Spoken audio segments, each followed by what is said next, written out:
was really interesting to watch how much more capable we are of moving through a conversation with 7, 8 people when we can just see them in our peripheral vision.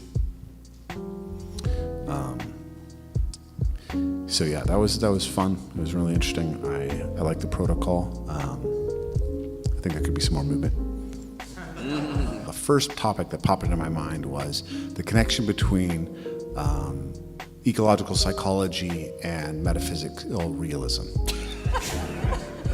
I was like, nah, let's not do that. I'm a pretty intellectual person. I collect a lot of facts and figures and things in my life. And when I started teaching, I would try to reinforce the lessons through like statistics and studies that I'd done. And you could just see that it kind of washes over people. And then I started to share personal stories from my life, and all of a sudden people's eyes start shining at you, and you're like, okay, well, that's interesting. That's actually what got me interested in Jordan Peterson, was like, what the hell is happening? How do I get better at it? And what we've discovered over years of teaching the events is that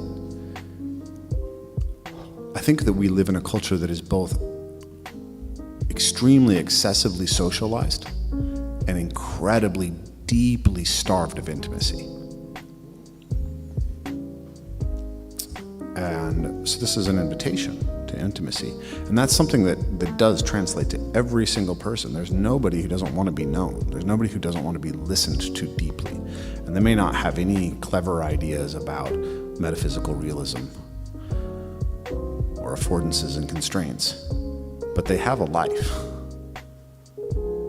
They have pain and they have joy. And they're desperate to have someone who can hear it. And almost always, if they can be heard, they're going to want to hear too. And that, I think, is the most scalable thing and probably the biggest missing quantity in the modern world.